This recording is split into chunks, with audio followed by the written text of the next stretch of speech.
The tanker truck left half empty again. On a gray Tuesday morning in northern Vermont, Claire Bennett stood at the edge of her family's dairy barn and watched 1,100 gallons of fresh milk get loaded onto a truck built to carry twice that.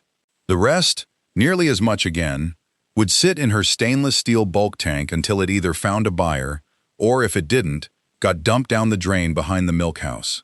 That second option had already happened twice that month.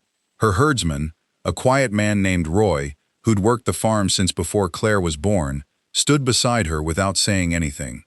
There wasn't much left to say. The regional co-op had cut their intake quotas again, the third reduction in 18 months, and Claire's cows, 62 Holsteins that didn't know or care what a quota was, kept producing milk on schedule, twice a day, whether anyone wanted it or not. By that point, milk that couldn't find a buyer wasn't worth the cost of hauling it. It was worth less than nothing. And Claire Bennett, 38 years old, 3 generations deep into a farm her grandfather had built with his own hands, was watching the thing her family had spent 70 years producing become, almost overnight, something closer to a liability than a livelihood. Everyone around her assumed the farm was finished. Neighboring farmers had already sold out. The bank had started calling more often than usual. But Claire refused to believe the milk itself was the problem. 7 years later, cars line up along the gravel road outside her small creamery every Saturday morning before it even opens. Restaurants across 3 states compete for her limited monthly allocation. People drive hours, sometimes across state lines, just to buy a wheel of her cheese. The milk was never the opportunity. What she discovered after the milk left the tank changed everything. If you love real farm stories that uncover the hidden knowledge behind rural success, subscribe to the Rural Files. And before we begin, tell us in the comments where you're watching from. We'd love to welcome you to our growing farming community. Claire Bennett grew up on this land, the third generation of her family to run it.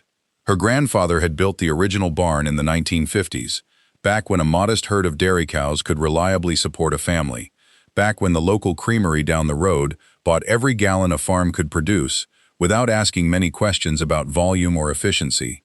Her father expanded the operation through the 1980s and 90s, growing the herd, modernizing the milking parlor, riding out the industry's long, slow consolidation, as smaller farms around them sold off one by one. By the time Claire took over full operations in her early 30s, following her father's retirement, dairy farming looked almost nothing like it had in her grandfather's era. The math had simply stopped working the way it once did. Milk prices, largely set through complex regional and federal pricing formulas tied to national supply and processing capacity, had grown increasingly volatile and, for smaller farms especially, increasingly unforgiving. Consolidation among processors meant fewer buyers controlling more of the market. A farm Claire's size, modest by modern industrial standards but substantial by any historical measure, found itself squeezed from every direction.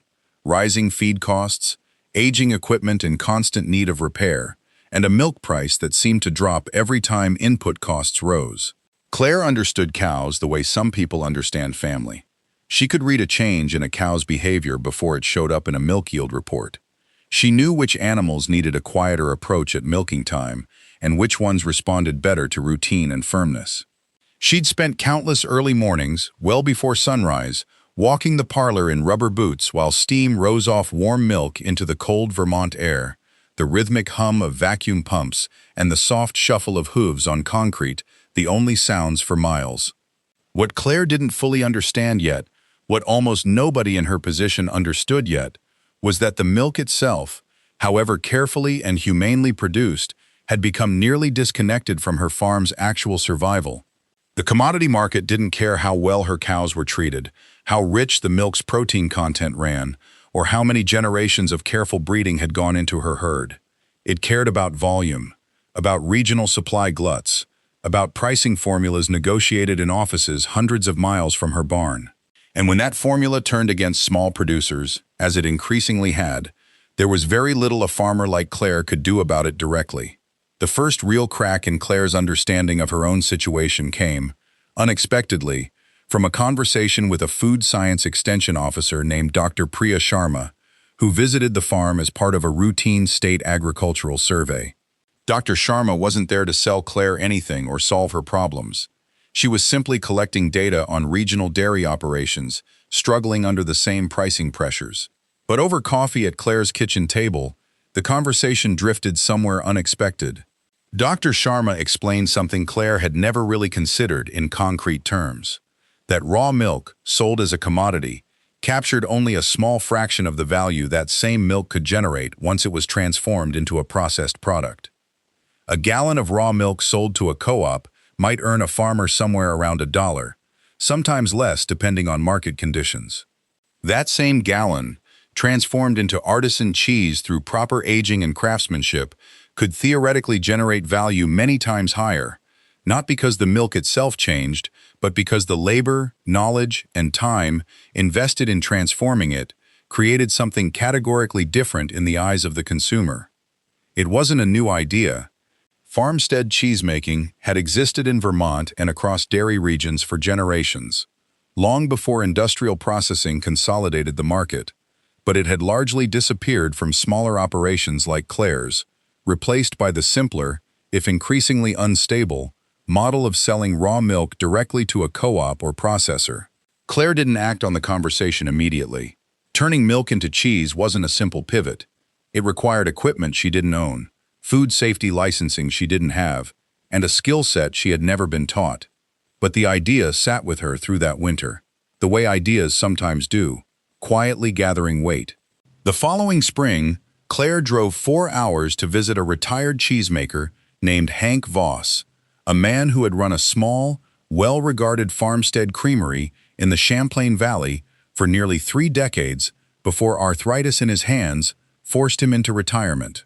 Hank had heard about Claire's situation through a mutual contact at the extension office and agreed, somewhat reluctantly, to spend a weekend showing her the basics.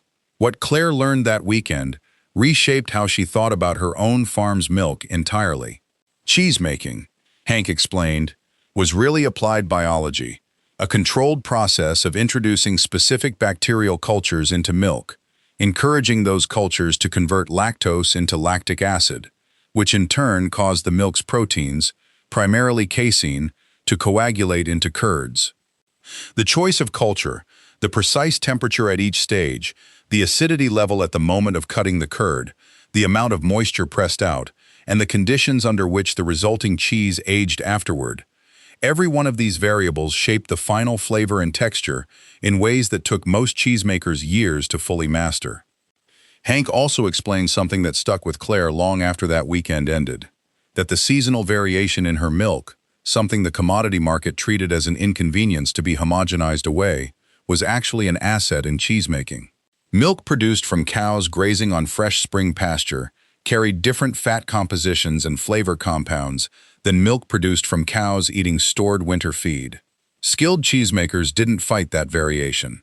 They worked with it, sometimes even highlighting it, producing distinct seasonal cheeses that reflected the specific conditions of the farm and the time of year, something no industrial processor, blending milk from thousands of farms into a single homogenized stream, could ever replicate.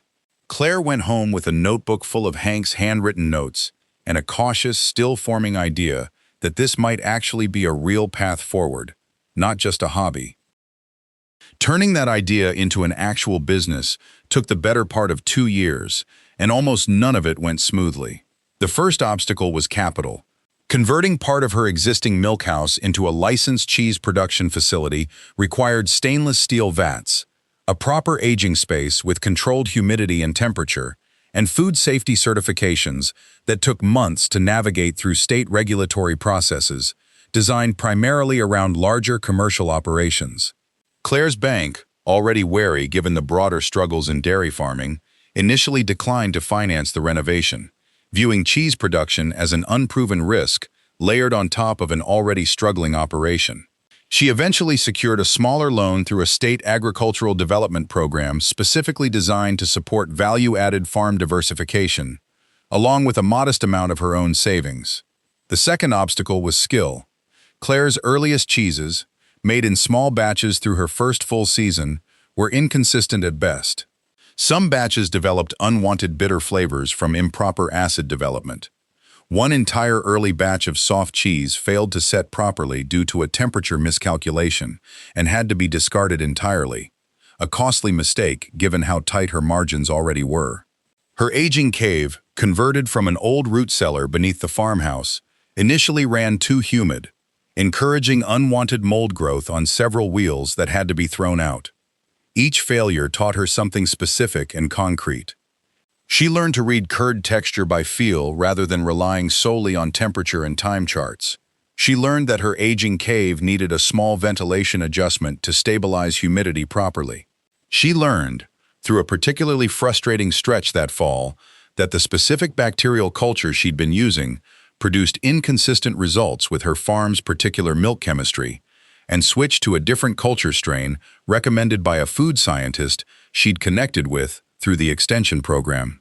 By her second full year of production, Claire had developed a small, consistent lineup: a young, mild farmstead Tom, a washed rind cheese with a distinctive earthy character, and a seasonal Alpine-style wheel produced only during the peak grazing months of late spring and early summer.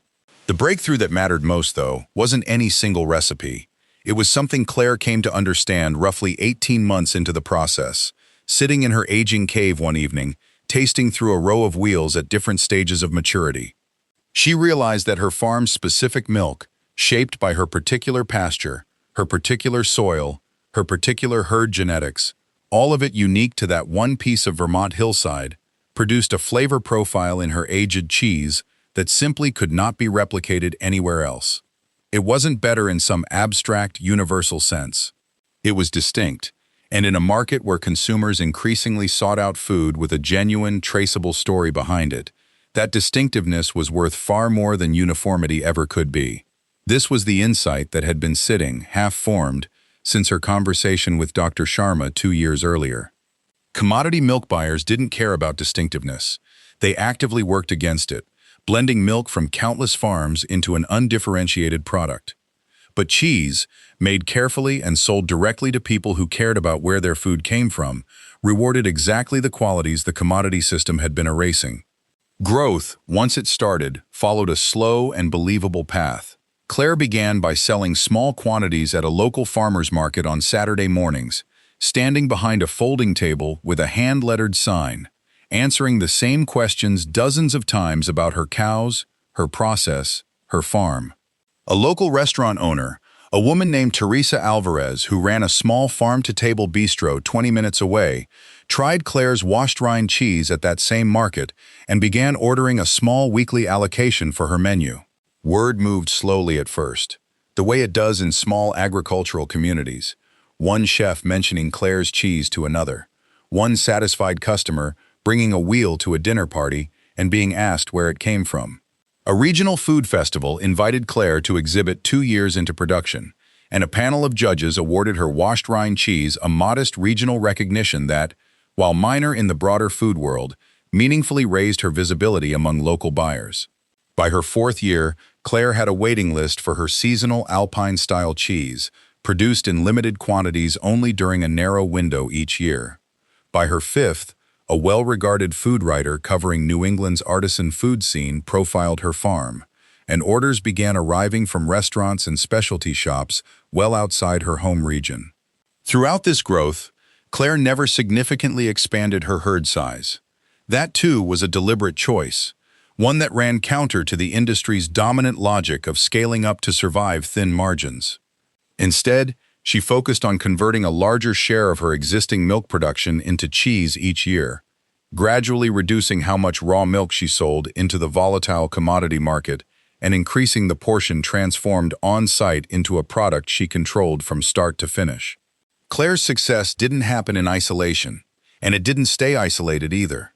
As her creamery grew, she hired 2 additional employees from the local community, including a young cheesemaker's apprentice, Daniel, who had grown up on a neighboring dairy farm that hadn't survived the same pricing pressures Claire had once faced. Her creamery's steady, above-commodity demand for milk from her own herd also meant she occasionally purchased small surplus quantities from a neighboring dairy farm still selling primarily into the commodity market, offering them a modestly better price than the co-op during particularly difficult stretches. Local agricultural officials began pointing to Claire's operation as a model during discussions about dairy diversification, and several younger farmers in the region visited her creamery specifically to understand how she'd made the transition. She never positioned herself as having all the answers. Value-added production wasn't a guaranteed solution for every struggling dairy farm. It required capital, time, specific skills, and market access that not every operation could realistically pursue.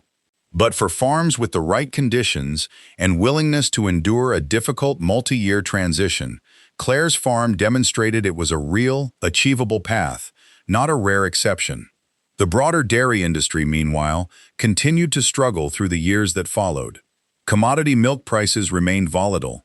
Several more small farms in Claire's County eventually sold their herds and either exited farming entirely or leased their land to larger operations.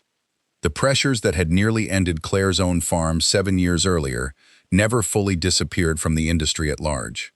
But Claire's farm, insulated by the value she'd learned to create rather than simply the volume she produced, continued growing steadily. Former skeptics, neighboring farmers who had quietly assumed her cheese-making experiment would fail the way so many diversification attempts did, began asking her, genuinely, how she'd done it. She answered honestly, walking them through the same slow, unglamorous process Hank Voss had once walked her through. Understanding the biology, respecting the failures, building relationships with buyers one at a time, and resisting the temptation to grow faster than her quality control could support. Standing in her creamery today, watching fresh curds being cut by hand in stainless steel vats, steam still rising faintly off the warm milk, Claire sometimes thinks back to that gray Tuesday morning when the tanker truck left half empty and she stood beside Roy, watching thousands of gallons of milk edge toward worthlessness. The milk had never been the problem. It never needed to become more valuable on its own. What needed to change was what happened to it after it left the tank. The knowledge, the craftsmanship, the patience required to transform a volatile commodity into something a customer would drive hours to buy. Her farm didn't survive because milk prices eventually recovered. In many ways, they never fully did. It survived because Claire learned to stop selling a commodity and start creating something the commodity market could never touch. Value, it turns out, is rarely something a farm simply finds waiting in the field or the bulk tank. More often, it's something built, patiently, imperfectly, one failed batch and one hard-won lesson at a time, by someone willing to ask a question everyone else around them had already stopped asking.